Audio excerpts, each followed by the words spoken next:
Hey everybody. Okay, so excuse the do-rag forehead, but I was I was just driving by this intersection and I was sitting behind this bus and we were sitting there for, a while because it was the light, of course. And then I was looking at these cars on the left who were trying to get in front of the bus because, a bus, everybody wants to get around it. City bus that picks up people and transports them to like work and stuff like that. Not like somebody who owns the bus privately, and when the light turned green, we started going by. And when the bus went by, I looked and I saw from the back of the bus on the sidewalk, this lady trying to flag down the bus. So she was already beside the bus. And she was flagging down the bus. And the bus just pulled off, kept going.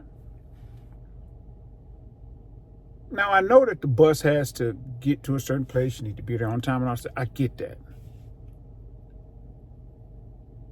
But that wasn't the thing that bothered me.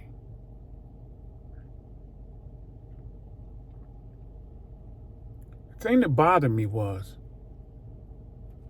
when I passed the intersection, I was like, man, he should have stopped and picked her up, or whoever was driving. I was like, man, I should swing back around and go pick her up and say, hey, where were you trying to go? And it didn't cross my mind at the moment. And I normally don't not think through things. But the bus just pulling away bothered me. And I'm like, man, I should pull around and pick her up. And before I could even think through to say, you don't know where she's going. She could be going an hour away or something like that. I said, no, man. She can be a murderer. She could be anything. She can rob me. She can this, she can that.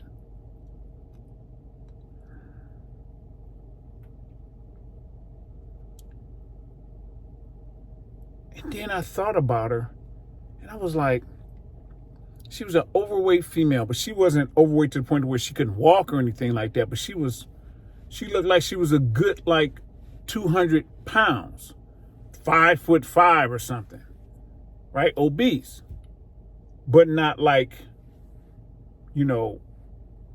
she looked like she was like Lizzo size, right?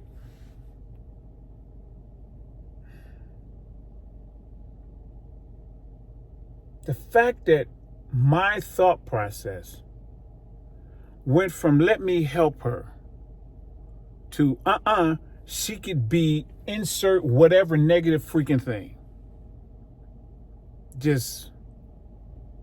That's what bothers me. Because that's real. In this day and age, people don't care about you. They'll rob you, they'll take your kids' freaking college money. They don't give a crap. And here's the thing, I owe people money because people have let me borrow money. I got loans and different things for business ventures and the whole nine. So of course you're gonna owe money for things like that. But I'm talking about people who take money viciously. People who take things viciously.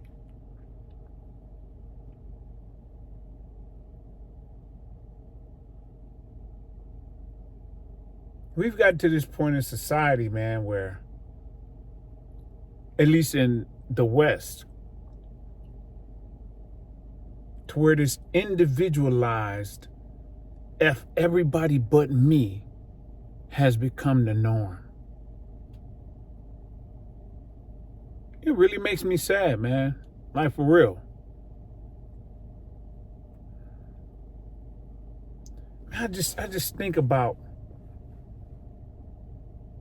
how when everybody comes together, what it feels like Kendrick Lamar's Not Like Us. although it's a diss song to his opponent at the time, it's the first song since 50 Cent's In the Club. Maybe Pharrell's Happy, maybe, but definitely 50 Cent's In the Club, that brought the entire country together. Yo, that Not Like Us, everywhere. NBA games, MLB games, television broadcasts, radio, schools, picnics, parties, freaking clubs. I'm talking about everywhere. Millions of videos on TikTok, social media.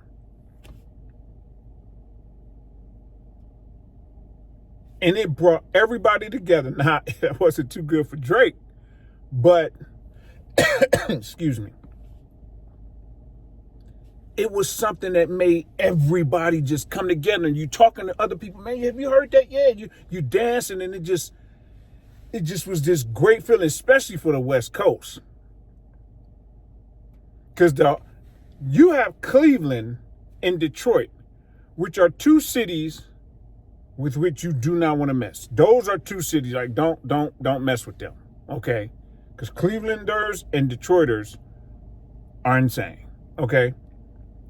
The whole West Coast is like Cleveland and Detroit, especially when they come together.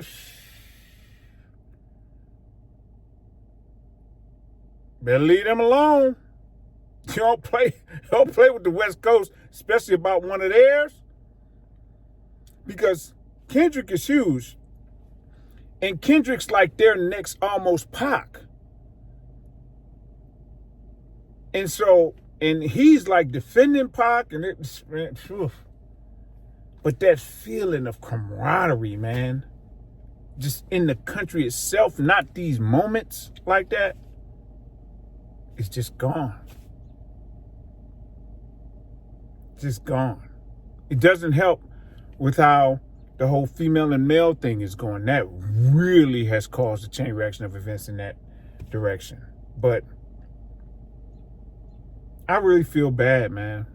Like, it makes me feel sad, because the camaraderie, the positivity from the camaraderie is so gargantuan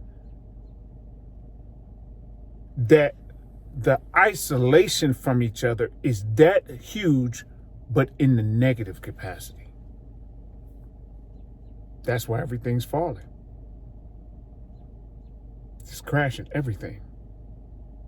Families, the economy, stores, this, that, friendships, everything crashing. Male-female relationships crashing.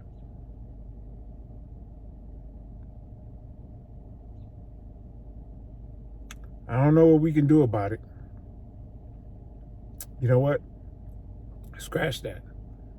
I do know what we can do about it. But if I were to say it here, I'd probably get canceled. So I'll think about saying it somewhere else. I'm gone.